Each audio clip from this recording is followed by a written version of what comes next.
할렐루야. 앞뒤 옆 사람 주의 이름으로 축복하고 당신의 영혼을 사랑합니다.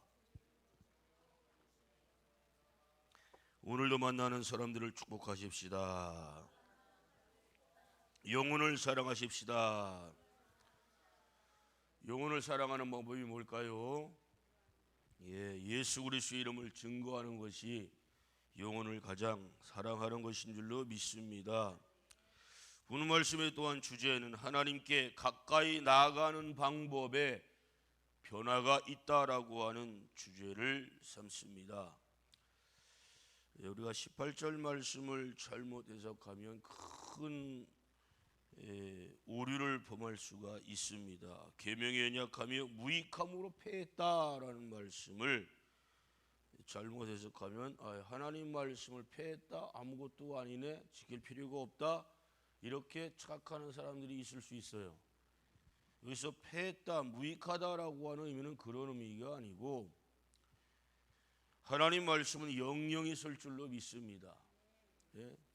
세상 그 어떤 역사가 나타나고 일이 벌어지고 해도 하나님 말씀은 1.1획도 우리가 감하거나 더하면 안 될 줄 믿습니다. 말씀은 곧 하나님인 줄 믿습니다. 율법이 무익하다, 패하다라고 하는 건 무슨 의미일까요?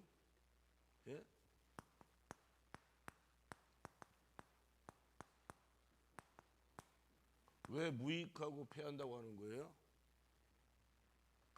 왜요? 유대교를 생각하시면 될 것 같은데, 이들은 하나님의 말씀을 어떻게 해야지 구원받는다? 다 지켜야 돼. 다 지켜. 다 지키면 구원받는다. 천국 간다. 그러면 사람인데 우리가 구약이든 신약 전체에 등장하고 있는 우리의 믿음에 대해 선배들이 있어요. 또 존경받을 만한 이들도 있고 나름대로 순종 잘하고 행함 잘 가진 이들도 있다고 하지만 어떤 이가 하라는 248가지의 말씀과 하지 말라고 하는 365가지의 말씀, 613가지 율법의 말씀을 다 지켜 행한 사람이 있을까요? 없을까요? 없잖아요. 믿음의 조상이라고 불려지는 아브라함조차도 여러 가지 자잘한 죄를 지었다고 하는데 사람이니까 그 중에서 여러분 가장 크게 3가지 죄를 지은 거 한번 생각해 보세요. 3가지. 아브라함이 3가지가 뭘까요? 젖과 꿀이 흐르는 약속의 땅을 2번씩이나 떠납니다. 정당한 이유 같아요. 우리 인간적인 생각으로 보면. 왜? 뭐가 찾아왔기 때문에. 기근이 찾아왔기 때문에. 양식 구하기가 매우 어려워서 떠나버렸어요. 사랑하는 성도 여러분, 젖과 꿀이 흐르는 약속의 땅은 오늘날로 말하면 교회입니다. 교회. 교회를 떠날 이유 참 많죠. 1000가지, 10,000가지입니다. 그러나 교회를 절대로 떠나지 말아야 될 이유는 한 가지면 됩니다. 한 가지. 그 한 가지가 뭐예요? 예수 그리스도의 구속의 은혜. 이 은혜 한 가지면 됩니다. 자, 은혜를 저버리면 뭐와 같다? 짐승과 같다라고 해요. 짐승과 같다라는 것은 지옥 가는 존재예요. 왜? 짐승은 뭐가 없어요? 영이 없어요. 그래서 짐승이 죽으면 땅으로 꺼진다라고 하나님 말씀에 그대로 기록되고 있죠. 믿음의 조상이라고 일컫는 아브라함조차도 기근 찾아오니까 하나님, 내가 이 젖과 꿀이 흐르는 약속의 땅, 하나님이 약속의 땅 주셨는데 이곳을 떠나야 될까요? 말아야 될까요? 기도를 한 적이 한 번도 없어요. 즉 현실주의자가 되는 현실주의자. 오늘 살아가는 우리들에게도 가장 위험한 신앙 중에 하나가 현실주의자들입니다. 현실주의자. 지금 현재 상황이 어떤데? 처지가 어떤데? 지난 3년 동안 생각해 보세요. 다 현실 따라서, 상황, 형편, 처지 따라서 자기 정당성을 찾고 지금이 성전 가서 예배 드릴 때냐, 기도할 때냐, 말씀 들을 때냐, 그럴 듯한 얘기잖아요. 그렇게 율법을 좋아하고 말씀 지키는 걸 좋아한다고 하는 이들이 하나님 말씀에는 핵심이 뭡니까? 하나님은 누구신가? 예수님은 누구신가? 성령의 하나님 누구신가를 기록하는 말씀이 하나님 말씀이에요. 그러면 우리가 하나님은 어떤 분인가를 알아야 될 거 아니에요. 하나님은 창세기 1장의 말씀부터 우주 만물을 말씀으로 창조하신 전지전능하신 하나님이시다. 못할 일이 전혀 없으신 무한의 능력이 있으신 하나님이시다. 하나님은 언제나 살아 역사하신 하나님이시다. 믿어야죠. 말씀을 주신 이유가 뭡니까? 믿으라는 거예요. 믿으라. 그런데 전염병 앞에서 얼마나 많은 사람들이 현실 타령하면서, 환경 탓하면서, 처지 탓하면서 교회 떠나고 예배문 폐하는 것을 자기들 스스로가 얼마나 많은 정당성을 찾고 있습니까? 아브라함이 그랬어요. 아브라함이. 희한한 건 여러분, 아브라함이 지은 죄 그대로 이삭도 그렇게 똑같은 죄를 져요. 심지어는 자기 아내를 뭐라고 속여요? 여동생이라고 속여요. 그랬더니 좀 무지한 목회자들 말썽판다고 하는 것들은 그거 거짓말하는 거 아니라는 거예요. 거짓말 한 거잖아요. 사실을 사실대로 말 안 한 게 거짓말이지. 왜 부인을 부인이라고 말을 못해요? 거짓말은 여러분, 나 살겠다고 그 현실, 지금 현재의 상황을 모면하겠다고 임기응변식으로 넘어가면 절대 안 됩니다. 거기서 가장 큰 피해자가 누굽니까? 아브라함의 거짓말 때문에 가장 큰 피해를 본 사람이 있어요. 아내 사람이다. 이 참 얼마나 답답해. 제가 세 가지라고 그랬잖아요. 한 가지는 뭘까요? 마지막 한 가지. 응? 네. 하나님께서 약속의 씨를 주시겠다. 아멘. 아브라함도 아멘 했고 사라도 아멘 했고요. 아멘이 뭡니까? 믿습니다. 근데 또 이것도 첫 번째, 두 번째랑 마찬가지. 하나님의 때를 우리는 종용히 기다릴 줄 알아야 돼요. 하나님의 때를 못 기다리면 뭐요? 지가 앞서가는 거예요. 그 결과가 얼마나 무서운 일로 벌어지는지 아브라함은 알까요? 모를까요? 전혀 몰라요. 예? 왜 14년을 못 참고 86세에 기다렸다는 듯이 사라가 여보 내 계집종을 당신한테 줄 테니까 쉽게 얘기하면 씨바지를 준다는 거예요. 가서 동침하고 당신 그렇게 원하는 소망하는 아이를 낳으시오. 기다렸다는 에이 무슨 소리요. 하나님 말씀이 임했는데 당신을 통해 하나님이 주신다고 한 게 약속의 신데 우리 종용히 기다리십시다. 그러면 얼마나 좋을까요? 이게 웬 떡이냐? 네? 기다렸다는 듯이 바로 그 계집종과 동침해서 낳은 자식이 누구예요? 이스마엘. 오늘날의 이슬람의 조상인 중동의 이스라엘을 포위하고 있는 십수억 명 되는 어마어마한 그 나라와 인구가 지금 이스라엘과 언제나 지금 여러분 전쟁할 준비를 하고 있어요.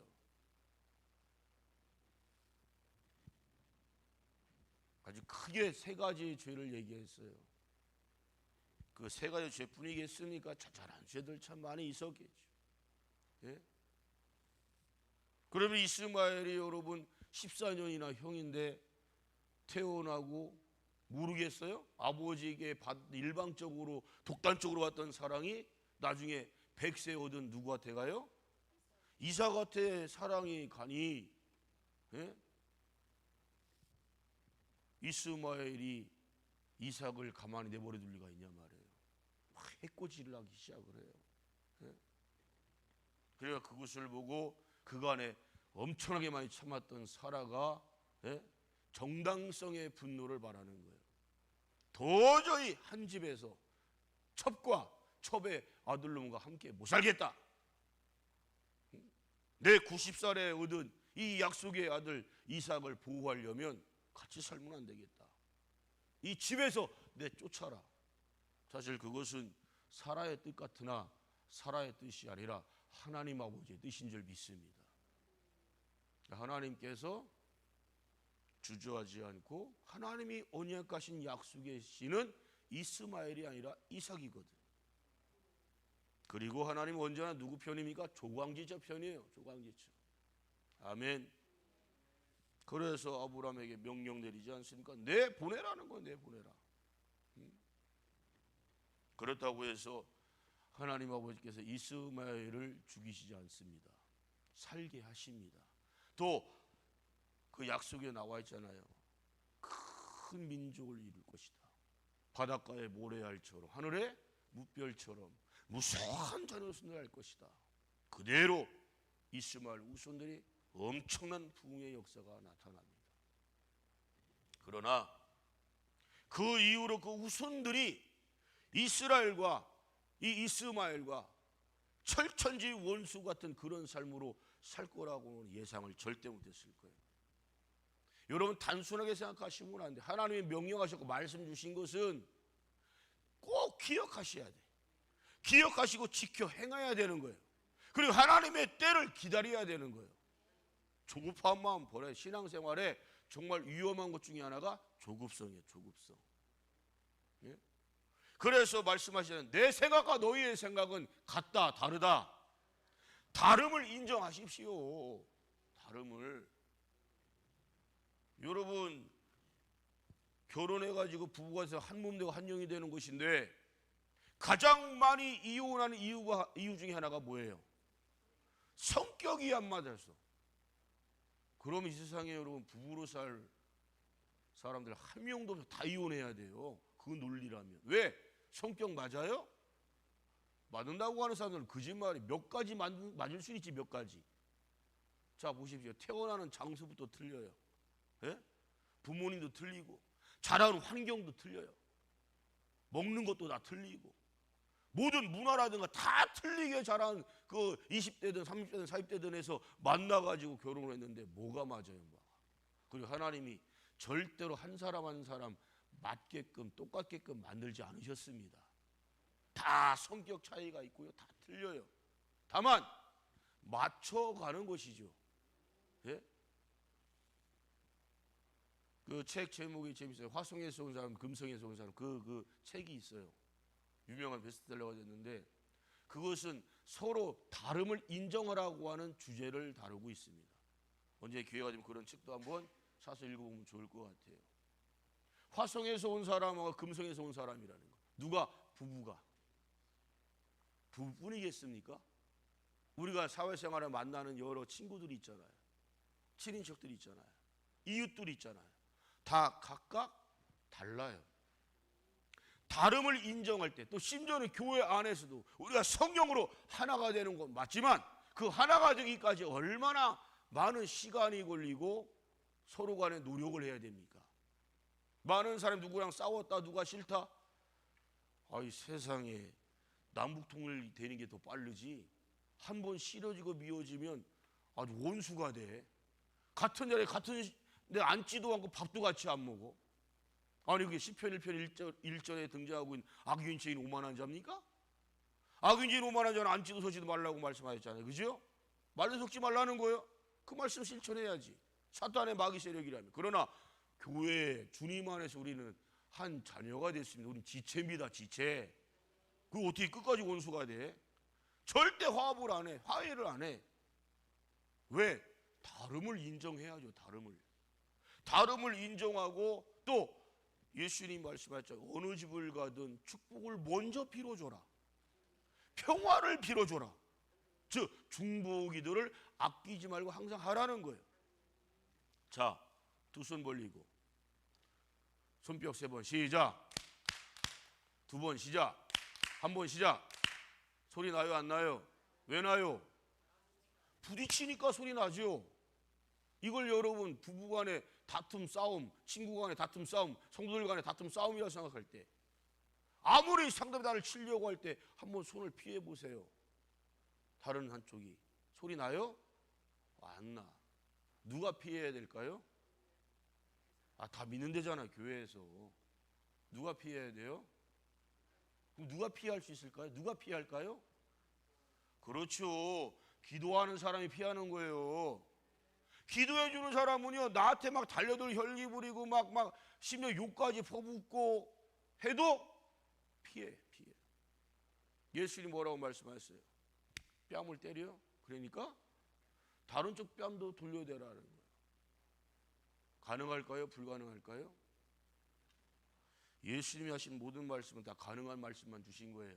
우리가 지키지 못할 말씀 주신 적이 없어요. 그거 어떻게 가능합니까? 그 사람을 위해서 항상 중보기도를 하는 사람은 다른 뺨 돌려댈 수 있어요. 상대방이 나한테 혈기부리 욕을 하고 별짓 다 해도 나는 그 사람을 불쌍히 여길 수가 있습니다.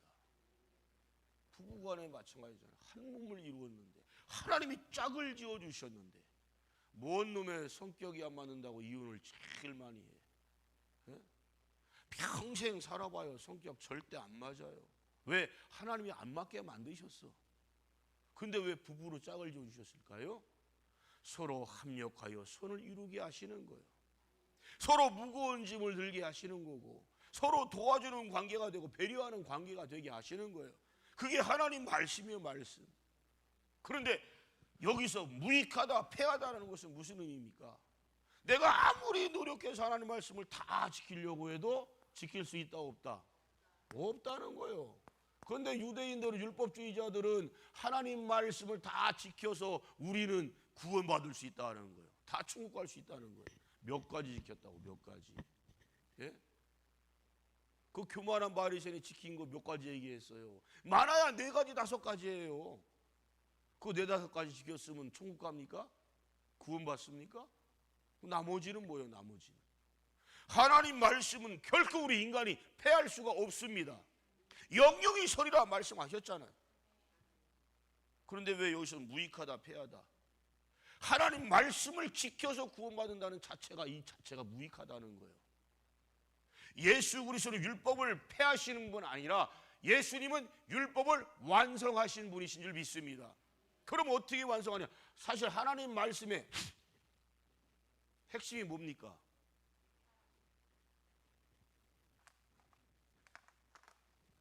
긍휼이요, 긍휼. 은혜. 아멘. 따라서 은혜가 아니고서 설 자 있냐? 아무도 없습니다. 아무도 없어요. 하나님의 은혜로 우리를 불쌍히 여겨주시니까, 그래서 이 긍휼을 완성하신 것이 바로 예수 그리스도인 줄 믿습니다. 예수 그리스도가 저와 여러분들의 율법을 지키지 못한 모든 죄 단번에 사해 주시려고 나 대신에 내가 마땅히 받아야 될 십자가 형벌, 죽음의 형벌을 예수 그리스도께서 나를 대신하여 형벌을 받으신 줄 믿습니다. 이게 예수 그리스도의 은혜의 값이, 은혜의 값. 예? 그러면 예수 그리스도를 영접했으면 그걸로 된 겁니까? 그러면 모든 말씀은 이제 안 지켜도 되고, 나 예수 그리스도 믿으니까 그냥 내 멋대로 살면 되는 거예요? 사랑하는 성도 여러분, 죄사함의 은혜는 단번에 이루어진 줄 믿습니다. 우리에게 용서도 단번에 이루어졌고 구원도 단번에 이루어졌어요. 그렇다면 과거로 회개하면 돼요, 안 돼요? 또 반복적으로 지은 죄 또 짓고 또 짓고 또 짓고 하면 돼요, 안 돼요? 안 되는 거예요. 그래서 우리에게 뭘 받으라 항상? 예? 성령 충만을 받으라. 아멘. 충만함이 무슨 뜻이에요? 충만함, 지속적, 연속적, 계속적입니다. 차고 넘쳐나는 걸 말하는 거. 차고 넘쳐나는 거. 그러면 사랑하는 성도 여러분, 율법을 나도 모르는 사이에 완전하게 지킬 수 있어요, 없어요? 다 지킬 수가 있어요. 왜? 성령 충만한 사람은, 얘나 눈 크게 떼야지, 힘주고, 성령 받은 사람은요, 마음 생각이 내 생각이 없어요. 아멘 합시다. 행동 하나하나도 언제나 하나님이 기뻐하시는 일들을 하게 돼 있어요. 그래서 성령 받으면 나는 죽는 겁니다. 사도 바울이 매일마다 뭐라고 그래요? 나는 날마다 죽노라 라고 고백을 해요. 날마다 죽는다. 죽는다는 게 뭐가 죽는다는 거예요? 내 심령 속에 있는 죄성이 죽는다는 거예요. 육체가 죽는다는 게 아니고, 죄악성 꺼리꺼리 하나하나가 죽어지니, 여러분 육의 생각, 세상에 속한 거 죽어지니, 그럼 뭐가 살아요? 내 안에 성령의 9가지 열매만 계속 살아나는 거예요. 할렐루야. 성령의 열매가 살아나니 하나님을 언제나 기쁘시게 하는 삶을 사는 거죠. 할렐루야. 그래, 그 유명한 데살로니가전서 5장 16절 18절, 항상 쉬지 말고 범사에 이는 너희를 향하신 예수 그리스도 안에 하나님의 뜻이니라. 아멘. 사람인데 어떻게 항상 기뻐하지? 여러분, 지금 이 시대가 전도를 못한다 안 한다? 핑계고. 저는요, 이 코로나 3년 동안이 어떻게 보면 전도를 가장 잘할 수 있는 기회였다라는 거예요. 그래야 안 그래요? 자영업하는 사람 할 것 없이 얼마나 많은 사람이 힘들다 어렵다고 아우성 쳤어요. 우리가 찬송가 94장에 예수님은 누구신가 라고 하는 그 찬송 제목의 내용들을 보세요. 아픈 자, 병든 자, 슬픈 자, 외로운 자, 괴로운 자, 고통받는 자 등등, 그들에게 꼭 필요하신 분이 예수님이세요. 지금도 마찬가지예요. 지금도 많은 사람들이 살만한 세상이다, 행복한 세상이다, 즐거운 세상이다 그렇게 말하는 사람 아주 없진 않겠지만 극소수고, 대다수는 뭐라고 그래요? 살기 힘들다라는 거예요. 못 살겠다, 괴롭다, 슬프다, 아프다. 뭐 우리 외에도 빚이 있지만 대출받고 있는 이들이 얼마나 지금 힘들어해요. 엄청나게 그냥 이자가 막 배로 막 올라, 배로. 얼마나 사람들이 힘들고 어렵고 가난하면 그 100만 원이 없어서 30% 40% 이자를 선이자 떼고 준다고 하는데 거기다 막 줄 서서 받으려고. 그리고 국가가 나서서 100만 원 정도 국가가 대출해 줄게. 좋은 취지예요. 그런데 뭔 놈의 국가가 그 가장 가난한 사람들 100만 원도 없어서 힘들어하는 사람들한테 국가가 100만 원 대출해 주고 16%에서 18%까지의 이자를 받아 먹겠다. 이런 무슨 도둑놈 정권이 어디 있는 거예요? 왜? 국가가 빌려주는 그 돈은 누구 돈이에요? 국민들이 낸 세금이에요. 세금. 국가 운영은 국민들이 낸 세금으로 운영되는 거예요. 저는요, 왜 빌 게이츠 같은 기업가들이, 부자들이 안 나오는지 모르겠어요. 빌 게이츠 같은 그 유한자들은 트럼프 그 정권 때 왜 우리 부자인데 돈 너무 많은데 국가의 세금 자꾸 많이 내고 싶은데 왜 우리 세금 자꾸 깎아준다고 하냐? 노블리스 오블리지예요. 많이 받았으면 많이 그만큼 토해내야 돼요. 베풀어야 돼요. 사회에 환원해야 돼요. 그게 여러분 아깝게 생각하면 안 돼. 그게 사실은 부자가 되는 계속된 길이에요. 자손 1000대까지 부유와 재물과 의가 여러분 이제 영영이 있기를 예수 이름으로 축원합니다. 그러려면 어떻게 되냐? 나만 잘 먹고 내 가족만 잘 먹고 그렇게 쓰겠다라고 하는 졸부의 마음 버려야 돼요. 베풀고 나눠야 돼요. 자, 이번에 말씀은 이렇게 선포하고, 내 식물을 어디에 던져라? 바다에 던져라. 바다가 상징되는 게 뭡니까? 전 세계에 있는 수많은 가난한 자들을 상징하는 거예요. 그 가난한 자들에게 내 식물을 갖다 그냥 주라는 겁니다. 그러면 훗날 큰 배가 되어 너에게 돌아오리라. 반드시 하나님의 말씀은 우리가 무언가 하나님 말씀에 실천하고 구제하고 베풀고 나누었다? 절대로 손해되게 하지 않으십니다. 특별히 고아와 과부와 나그네들 섭섭하게 하면 안 됩니다. 베풀고 나눠야 됩니다.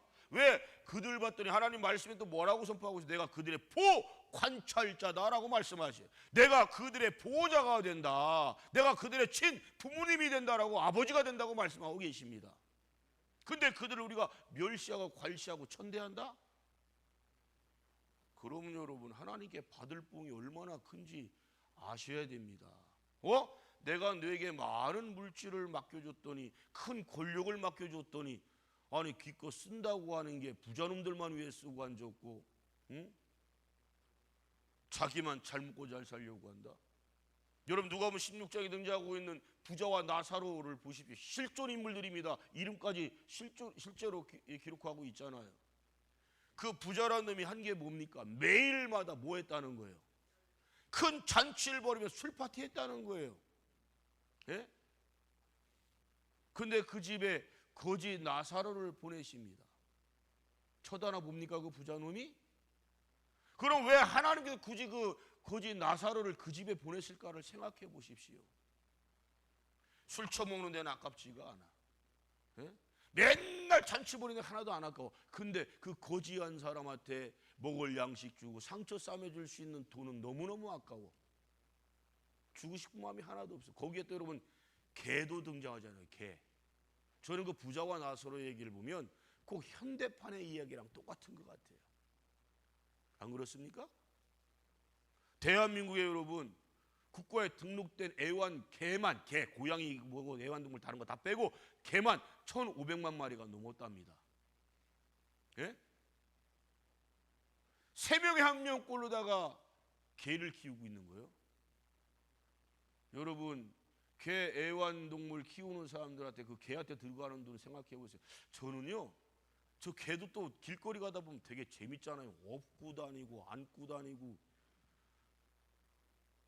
묻고 싶어 저것들한테, 야 니들 네 아버지 어머니 그렇게 하면 업어주고 안아줘 봤냐? 예? 탈북한 북한 주민이, 탈북한 사람이 우리나라 와서 가장 큰 충격받았다는 게 뭐냐? 하얀 쌀밥, 갓진 쌀밥에 그 고급스러운 소기를 구워가지고 그렇게 해서 개를 주더라는 거예요. 그걸 보고 탈북민이 너무 충격을 받았대요. 너무 슬프고 너무 가슴이 아프더래. 예? 쌀 왜 줘요? 하나님께서 사람 먹으라고 주시는 거, 개 주라고 주는 게 아니요. 소고기, 예? 사람 먹으라고 주시는 거예요. 화가 나더라고. 화가 나.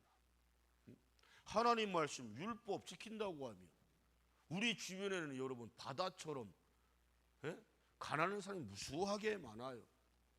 무식한 것들은 가난한 나라님도 구제 못한다고 하는데 그런 정당성을 찾지 마십시오.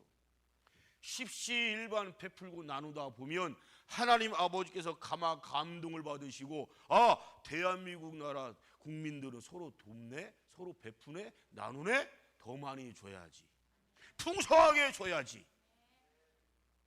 하나님은 그러신 하나님이세요. 맡겨놨더니 개나 고양이한테는 쓸 줄 알면서 가장 하나님이 사랑하는 한 사람에게는 그렇게 괄시하고 멸시하고 천대한다. 그러니 하나님께서 경제도 어렵게 하시는 거고, 저는 북한을 돕자라고 말씀을 계속 선포하잖아요. 그것도 하나님 말씀이 아니에요. 예수 그리스도의 강력한 명령의 말씀이십니다. 내 이유, 그러니까 네 원수라고 분명히 표현하고 있어요.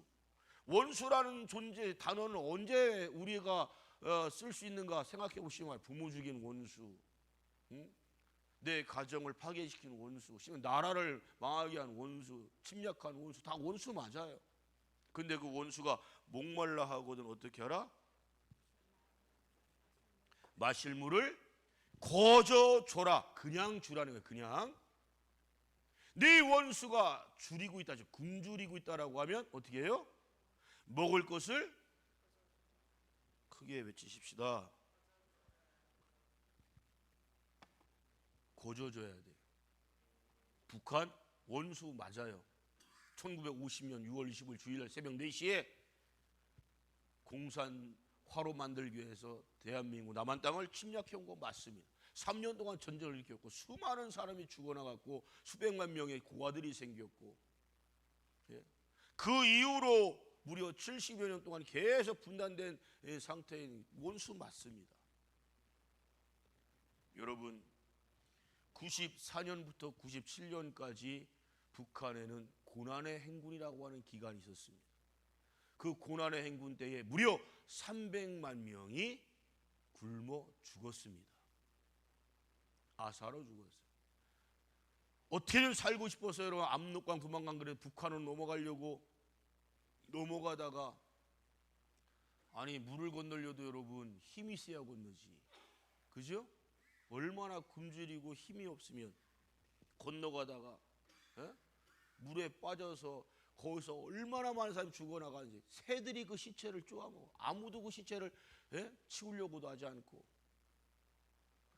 그때 정권 잡은 자가 김영삼이 여러분 교회 장로입니다.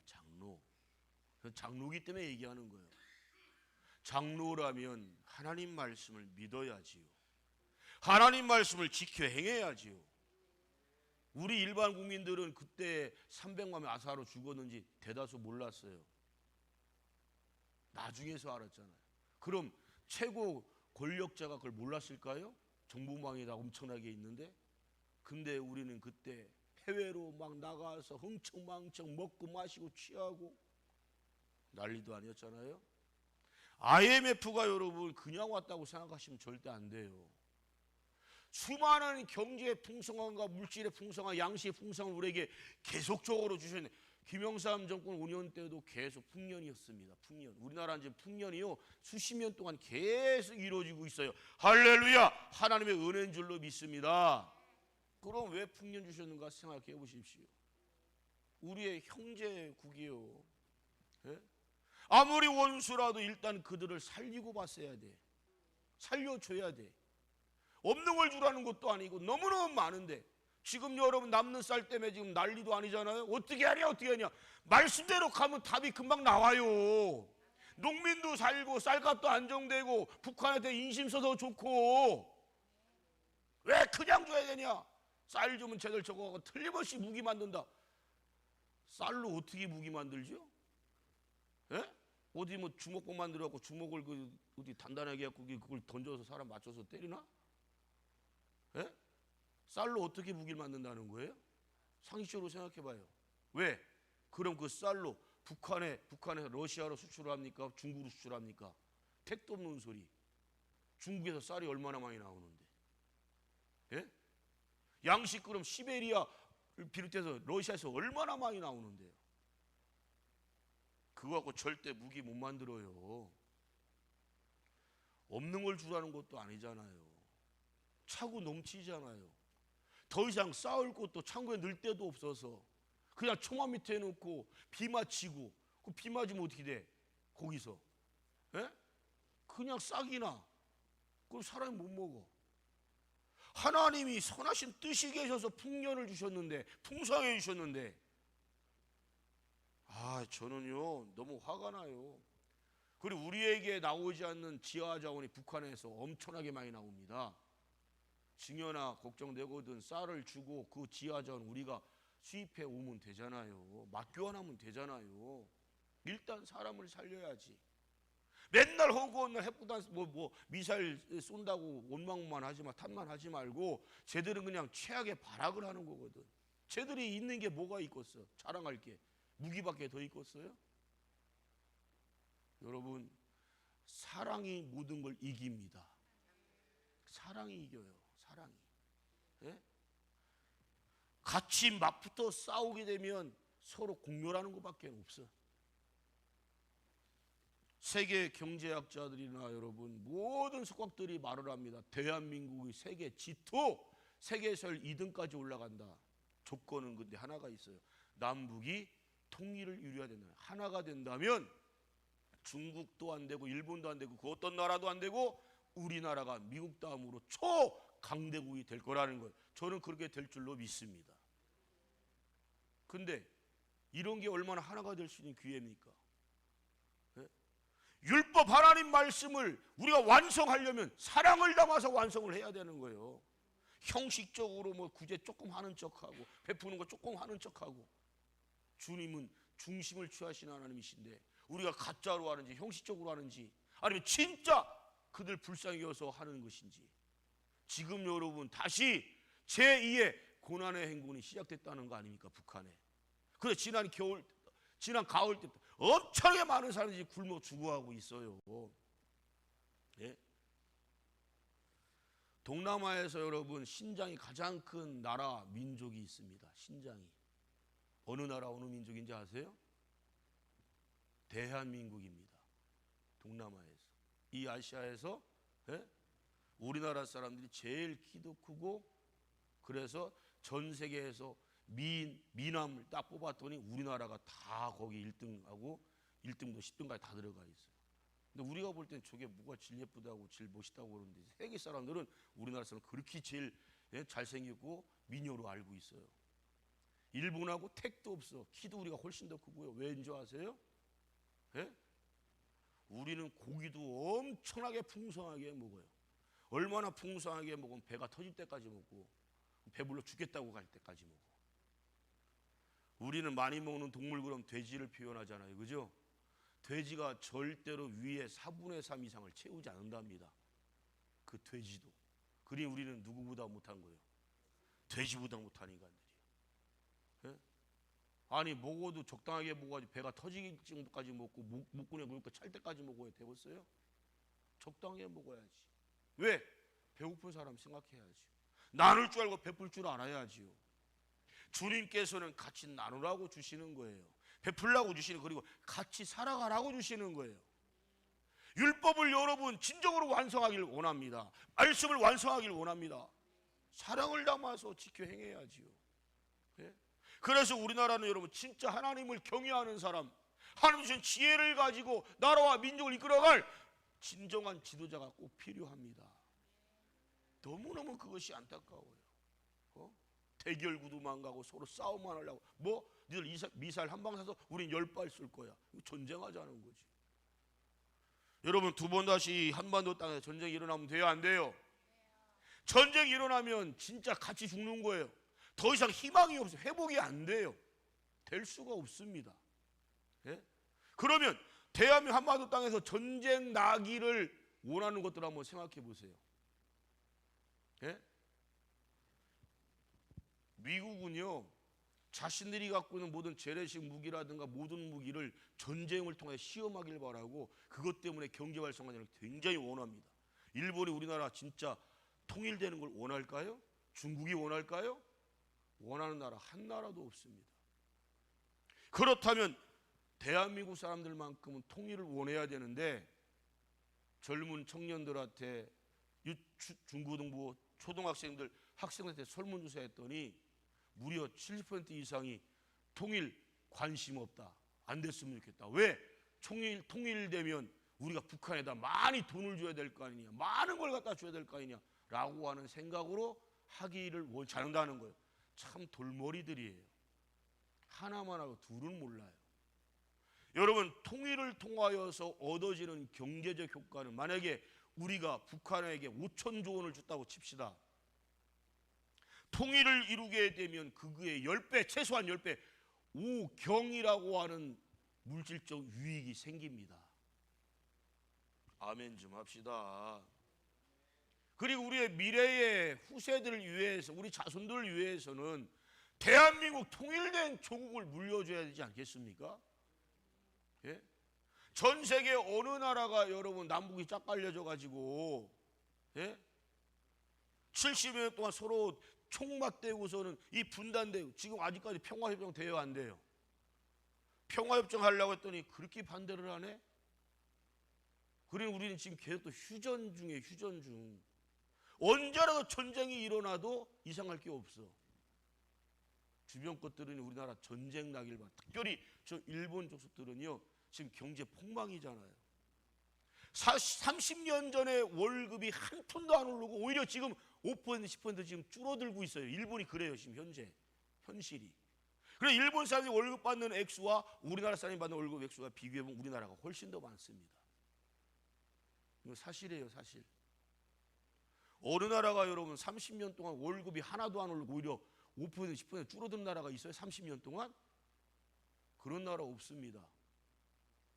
예? 우리나라는 30년 동안 어떻게 됐을까요? 임금 몇 배로 올랐고요, 물가 몇 배로 올랐고, 경제적으로 어마어마하게 부흥했습니다. 다 하나님의 은혜인 줄로 믿습니다. 그럼 그것을 하나님이 기뻐하는 대로 나눌 줄 알고 베풀 줄 알고 쓸 줄 알아야지요. 여기다 차 타고 오셨는데 기름값, 예? 국가가 세금 감면해줘서 5조 5천억을 갖다가 손해봤다는 거예요? 못 받았다는 거예요? 왜 그것만 생각해요, 여러분? 부자놈들 세금 부과하면 다 냅니다. 대기업들 내요, 안 내요? 무려 70조 원을 1년 사이에 깎아줘 버렸네. 109조 원을 갖다 아직도 세금을 안 받고 앉았네. 제일 많이 안 내는 것들이 강남에 있는 것들이 안 내고 있다는 거예요. 179조 원이면 여러분 얼마나 큰 일을 행할 수 있을까 생각해 보십시오. 뭐 대학교마다 지금 막 선전하면서 1,000원짜리 아침 식사 제공한다. 쇼들하고 앉았어. 어? 모든 학교마다 179조 원이면 무료급식 대학교까지 다 할 수 있고요. 등록금 수업료 하나도 안 받아도 되고요. 심지어는 병원마다 병원비 하나도 안 받아도 돼. 179조 원이라고 하는 돈은 그렇게 어마어마한 돈이에요. 그거를 누구한테 안 받고 있어요? 부자들 대기업한테 안 받고 있어요. 그래놓고 국민들한테 세금 좀 감면해줬다고 휘발유 경유한테 부과하는 그거 5조 5천억 못 받았다고 다시 기름값 막 올라가는 거 보세요. 지금 조만간에 2,000원대로 올라갈 거라는 거예요. 사랑하는 성도 여러분, 예수님은 이 율법을 완성하러 오셨어요. 어떻게 완성하러 오셨냐? 사랑을 가지고 완성하셨습니다. 그래서 사랑은 허다한 죄를 덮는 것입니다. 포용하는 것입니다. 베풀고 나눌 때 아무리 원수 같은 저 공산주의자라 할지라도 우리가 계속 준다고 생각해 보세요. 반드시 우리에게 손을 잡게 돼 있습니다. 여러분, 저는 서독과 동독이 하나가 될 때 얼마나 부러운지 몰라요. 베를린 장벽이 막 무너지고 양쪽의 국민들이 그 앞에 나서 막 환호성 지르고 서로 끌어안는 모습 보고 너무너무 부러웠어요. 그 1990년대 상상해 보세요. 안 부러웠어요? 대한민국을 언제쯤 저렇게 38선이 무너지고 하나가 될까? 김대중 정부 때 노무현 정부 때 조금 줬다고 뭐 퍼주기 정책이라는 놈, 배고픈 자들한테는 계속 줘야 돼요. 계속 나눠야 돼. 왜? 하나님 말씀에 일시적으로 주고 끝나라는 말씀이 없어요. 계속 주라고 말씀하세요. 아멘. 계속 베풀라고 말씀하셔요.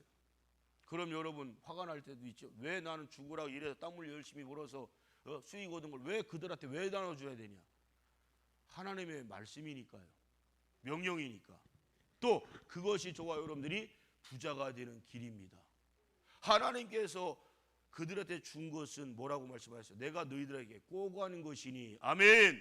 아니 우주 만물 하나님이 창조하셨는데 지구상에 있는 모든 건 하나님의 것인데 다 내 것이라 말씀하신 하나님이 어떻게 우리한테 꼬간다는 표현을 하실까요? 예? 그 정도로 우리가 그렇게 인색하다는 거예요. 나누는 걸 베푸는 걸 싫어한다는 거예요. 그러니 너희들 고아와 과부와 나그네에게 아낌없이 줘라, 베풀어라, 나눠라. 아멘. 내가 너에게 꼬간 것이니 내가 갚으리라. 하나님이 갚아주신다네. 하나님이 갚아주시는데 여러분 원금만 주시겠어요? 뭐 달러 이자만 사채 이자만 붙여갖고 주시겠어요? 하나님 받으시는 거는 1000배, 10,000배, 억만 배로 여러분이 상상하는 그 이상의 것으로 주실 줄로 믿습니다. 그러니 믿으세요. 말씀대로 살아가십시다.